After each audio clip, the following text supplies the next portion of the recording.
राधे राधे, जय श्री कृष्णा। बच्चों, आज मैं आपको कार्यक्रम नियोजन के कंपोनेंट्स को समझा रही हूँ। अगर परीक्षा में आए, है ना, LT ग्रेड की परीक्षा देने जा रहे हैं, कार्यक्रम नियोजन इसका आपका टॉपिक है। अगर प्रश्न ये आए कि कार्यक्रम नियोजन को परिभाषित कीजिए और कार्यक्रम नियोजन के अवयव को समझाइए, वैसे प्रश्न अगर इस तरह से आते हैं, मैं एक प्रश्न केवल समझा रही हूँ आपको कि कार्यक्रम नियोजन के कंपोनेंट्स को समझाइए और कार्यक्रम नियोजन को परिभाषित कीजिए, तो हो सकता है। तीसरा प्रश्न इस तरह से आ सकता है, ये कार्यक्रम नियोजन का अर्थ, तात्पर्य और अवयव बताइए, इसके कंपोनेंट्स को समझाइए। इस तरह से डायरेक्ट क्वेश्चन नहीं होकर के इनडायरेक्ट क्वेश्चंस आपके पास आ सकते हैं। तब आप कैसे लिखेंगे, ये जरा सुन लो ध्यान से। पहले क्या लिखेंगे, कार्यक्रम नियोजन का तात्पर्य क्या है, हम क्यों करते हैं कार्यक्रम नियोजन। इसको मैंने आज नहीं बताऊंगी, क्योंकि मैंने पिछली वीडियो में इस पर आपको बता चुकी हूँ। पार्ट वन में इस वीडियो को मैंने बताया है अच्छे से कि कार्यक्रम नियोजन किसको कहते हैं, कार्यक्रम नियोजन क्यों करना चाहिए, कार्यक्रम नियोजन की व्याख्या कीजिए, कार्यक्रम नियोजन की परिभाषा दीजिए, कार्यक्रम नियोजन को अपने शब्दों में समझाइए। इसके बारे में मैंने पहले वीडियो में आपको विस्तार से चर्चा किया है। आज के इस वीडियो में आपको बताऊंगी कि कार्यक्रम नियोजन के कंपोनेंट्स क्या हैं, क्या क्या अवयव हैं कार्यक्रम नियोजन के। तो सबसे पहले हमें कार्यक्रम नियोजन की परिभाषा बतानी पड़ेगी कि कार्यक्रम नियोजन क्या है, इसे हम क्यों करते हैं, और इसके अवयव। अब हम आएंगे अवयव पर, उस पर हमने विस्तार से चर्चा नहीं किया, पहले मैंने बता चुकी हूँ, तो उस वीडियो को आप देखना। कार्यक्रम नियोजन के कंपोनेंट्स क्या है, तो हम देखेंगे, बताएंगे कि कार्यक्रम नियोजन के जो अवयव हैं, जो कंपोनेंट्स हैं, वो बहुत ही जटिल है, इतना आसान नहीं है। जितना बोलना आसान है, जितना समझना आसान है, उतना ही इसे व्यक्त करना मुश्किल है। काफ़ी जटिल है कार्यक्रम नियोजन के कंपोनेंट्स। लेकिन इसके बाद लिखोगे, फिर भी इसके अंतर्गत निम्नांकित विषयों को समावेश किया गया है, या लिखोगे, इसके बावजूद इसके अंतर्गत निम्नांकित बातों का समावेश किया गया है या उल्लेख किया गया है। अपने शब्दों को थोड़ा सा आगे पीछे करके लिखेंगे। पहले क्या है, रटने की जरूरत नहीं। पहले क्या है, हम कार्यक्रम नियोजन पहले वीडियो में बताए थे क्यों करते हैं। लोगों की आवश्यकताओं और रुचियों को जानना, पहला अवयव क्या है, हम किसके लिए कर रहे हैं, तो लोगों की रुचि क्या है, उनकी आवश्यकता है क्या है, इसको हमको जानना और समझना। लोगों की आवश्यकताओं को जानना और समझना। दूसरा क्या है, स्थिति का विश्लेषण करना। रुचि जान गए और हम उनकी आवश्यकताओं को जान गए। मान लो अभी गर्मी का मौसम है और लोगों की रुचि है कि यहाँ पर एक तालाब खोद दिया जाए और पानी की व्यवस्था की जाए। खास करके राजस्थान जैसे मरुस्थल में, जहाँ पानी की काफ़ी किल्लत होता है, अगर सोचेंगे कि लोगों की आवश्यकता है यहाँ के लोगों को पेयजल की व्यवस्था करना, पशु के लिए पीने की व्यवस्था करना, अगर उन लोगों की आवश्यकता है। आपके गांव की अलग आवश्यकता हो सकती है, आपके शहर के लोगों की अलग आवश्यकता हो सकती है। एक ही परिवार के जो भिन्न भिन्न सदस्य हैं, उनकी भी आवश्यकताएं भिन्न भिन्न हो सकती हैं और होती हैं। ठीक है, तो लोगों की आवश्यकता क्या है, रुचियां क्या है, इनको जानना पहली कंपोनेंट्स है। दूसरा कंपोनेंट्स है स्थिति का विश्लेषण करना। रुचि हमने जान गया, उनकी आवश्यकता जान गई,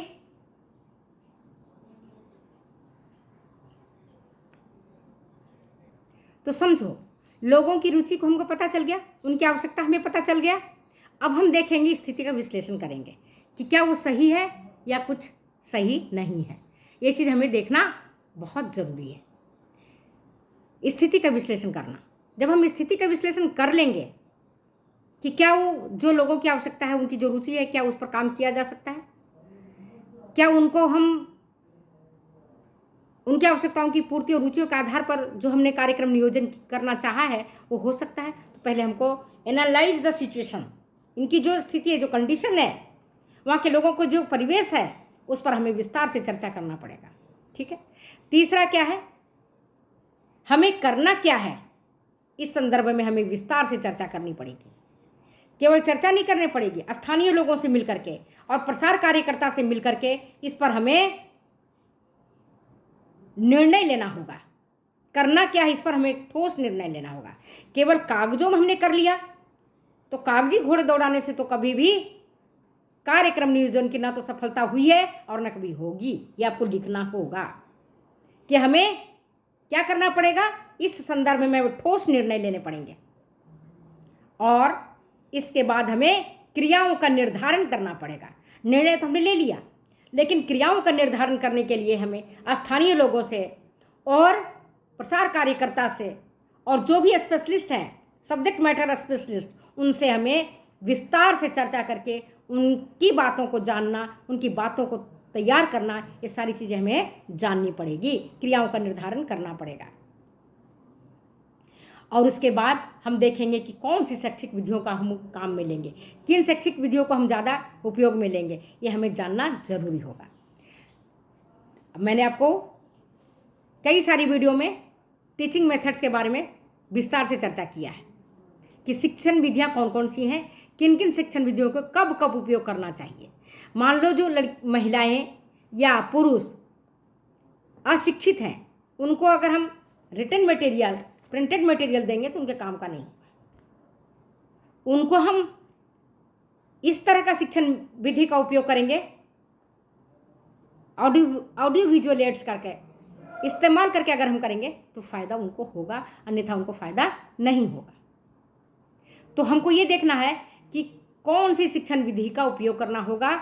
और जैसे बंगाली लोग हैं, है ना, उनको वो अगर उनको हम जाकर के संस्कृत भाषा में सिखाएंगे या हिंदी भाषा में सिखाएंगे तो बहुत बंगाली को, आसामी को समझ में नहीं आएगा।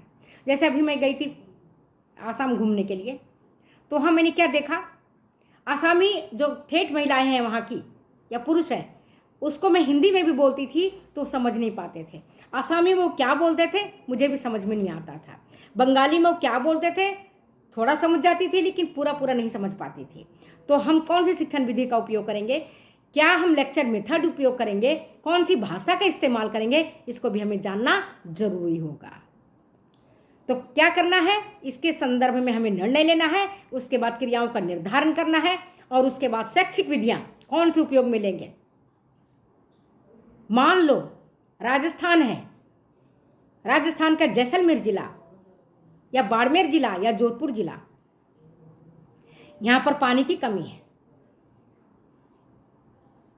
यहाँ पर महिलाएं माथा पर, सिर पर मटका रख रख करके और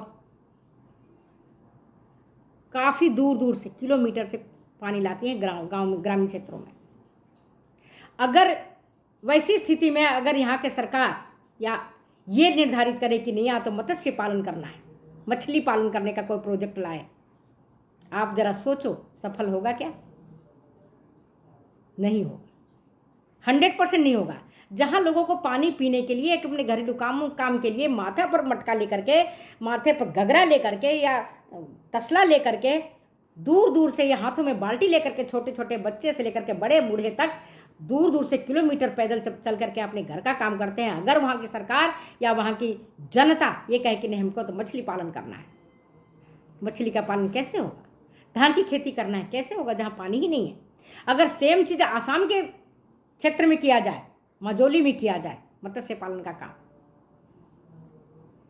या आसाम की दूसरे जगहों में किया जाए, जोरहाट में किया जाए, तो वहाँ सफल हो जाएगा, क्योंकि वहाँ पानी है, वहाँ का क्लाइमेट है, वहाँ सुंदर क्लाइमेट है, पानी ही पानी है। तो ये प्रोजेक्ट राजस्थान में नहीं दे करके ये प्रोजेक्ट अगर असम में दे दिया जाए तो ज़्यादा फायदेमंद होगा। वेस्ट बंगाल में दे दिया जाए, पानी वाले क्षेत्र में दे दिया जाए, तो मत्स्य पालन वहाँ ज़्यादा फायदा होगा। और राजस्थान में, राजस्थान के हिसाब से जो मरु क्षेत्र है, तो वहाँ पर उसका उपयोग नहीं करके अगर ऐसे फसल का उत्पादन किया जाए जो कम से कम पानी में ज़्यादा से ज़्यादा फसल देता हो, ज़्यादा से ज़्यादा फ्रूट देता हो। जैसे यहाँ अनार की खेती अच्छी की जा सकती है, नींबू खूब अच्छा उगाया जा सकता है, बाजरे की खेती खूब अच्छी हो सकती है, आपके अनार की खेती बहुत अच्छा हो सकता है, बेर का खेती बहुत अच्छा हो सकता है। तो यहाँ पर इन चीज़ों को अगर इसके लिए सरकार प्रोत्साहन देती है तो यहाँ पर ये चीज़ सफल होगी। इसके बाद जो मोस्ट इम्पॉर्टेंट पॉइंट है वो ये लिखेंगे कि वांछित परिणामों के आधार पर भविष्य के लिए योजनाएं बना।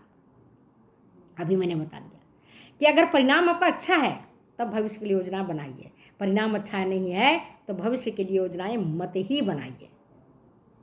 एग्जाम्पल मैंने अभी पहले दिया ना कि अगर राजस्थान में जोधपुर जिला में या बाड़मेर जिला में, जैसलमेर जिला में आप नहीं सोचोगे कि नहीं मैं तो इनोवेटर हूँ, मैं कुछ करूँगा, मैं तो यहाँ मत्स्य पालन काम करूँगा, तालाब खुदवाऊँगा, पानी आर्टिफिशियल डालूँगा, कैसे भी करके मैं मछली पालन करूँगा। इफ़ यू आर नवाचार करते हैं, इनोवेटर हैं, और अगर आपने किया, पैसे लगा दिए, पूंजी लगा दी, मेहनत लगा दिया और दूसरे संसाधन लगा दिए, लेकिन परिणाम वांछित नहीं मिला, तब क्या करोगे? घर वाले भी कहेंगे कि मैंने मना किया था, समाज वाले भी कहेंगे, गांव वाले भी कहेंगे, जिला वाले भी कहेंगे, यार तू पागल हो गया था क्या? जब पता है यहाँ लोगों को पानी पीने के लिए नहीं है तो तुमने मत्स्य पालन का काम क्यों किया? इतना बड़ा प्रोजेक्ट क्यों लाया? कहाँ से पानी लाओगे? कहाँ से बिजली उत्पादन करोगे? तो आप उस काम को छोड़ दोगे। लेकिन अगर बाड़मेर और जैसलमेर के धोरों से हवा जब चलती है, विंड जब चलता है, उसमें अगर आपने विंड सोलर लगा दिया, बिजली का उत्पादन आप करने लग गए कम पैसे में, देखिए मजे ही मजे, खूब पैसे आप कमा सकते हो। आज आपके पास विंड सोलर 2 है तो कल के दिन 10 हो जाएगा, परसों दिन 14 हो जाएगा, चौथे दिन आपके 20 हो जाएंगे, फिर 40, फिर 50, फिर तो आप सोलर के मालिक बन जाओगे। ये डिपेंड करता है आपके वांछित परिणाम के आधार पर भविष्य के लिए योजनाएं बनाना। और इसके लिए क्या है, सबसे महत्वपूर्ण, लास्ट बट नॉट लिस्ट, वह उपयोगी तकनीक। क्योंकि अगर हम ट्रेडिशनल तरीके से काम करेंगे तो हमें हारने की संभावनाएं ज़्यादा होती हैं। अगर हम ट्रेडिशनल तरीके से काम नहीं करेंगे तो हमारे हारने की संभावनाएं कम होती हैं। तो चलो हम अपनी वीडियो का आज यही विराम देते हैं, फिर अगले बार में अगली बातों के साथ हम आपको पढ़ाएंगे कार्यक्रम नियोजन के सिद्धांत। तब तक मैं देती हूँ यहीं पर अपने शब्दों को विराम, फिर मिलेंगे अगले वीडियो में अगली बातों के साथ। वीडियो अच्छी लगती है तो प्लीज़ शेयर करें, कमेंट करें, सब्सक्राइब करें, फिर मिलते हैं।